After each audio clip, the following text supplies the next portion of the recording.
Good afternoon, everyone, and sorry to be late. I'll just start with a couple of announcements before we take questions. The United States has long known that Moscow utilizes a vast collection of tools, including malign influence campaigns and cyber activities, to undermine the interests of the United States, our democratic institutions, and those of our allies. We've seen them do that over many years, both here and abroad. And today, in concert with the Department of Justice and the Department of Treasury, we are revealing the latest actions by the Kremlin to attempt to undermine our democratic institutions. According to information made public today by the Department of Justice, we now know that RT, formerly known as Russia Today, has moved beyond being simply a media organization. We know that RT has contracted with a private company to pay unwitting Americans millions of dollars to carry the Kremlin's message to influence the U.S. elections and undermine democracy. RT's leadership has created and directed this enterprise.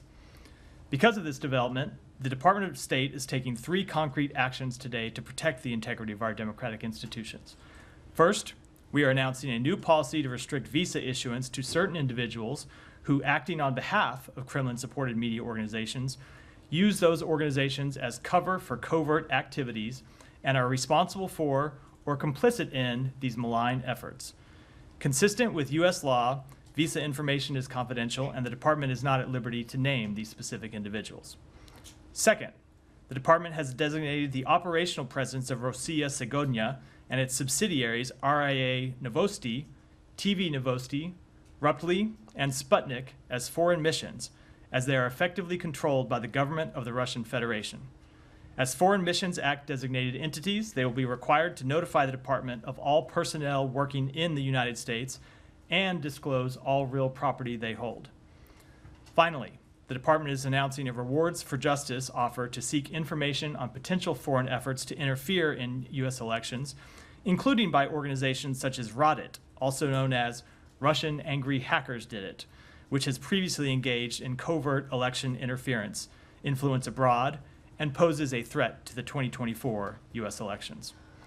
These actions are in addition to law enforcement actions announced today by the Department of Justice and new sanctions imposed by the Department of Treasury. As Secretary Blinken said in a statement released just moments ago, foreign governments should know that we will not tolerate foreign malign actors intentionally interfering and undermining free and fair elections. The United States will continue to both expose these state-sponsored actors who attempt to undermine our democratic institutions and hold them accountable for those actions. Turning to travel. Secretary of State Blinken will travel to Haiti and the Dominican Republic tomorrow and Friday.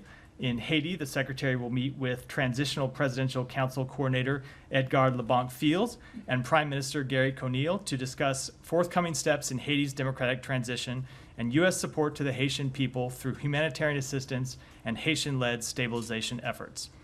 He will also meet with the leadership of the Multinational Security Support Mission, emphasizing U.S. support to reestablish security in Haiti, while also underscoring the significance of promoting respect for human rights. From Haiti, Secretary Blinken will travel to the Dominican Republic to meet with President Luis Abinader.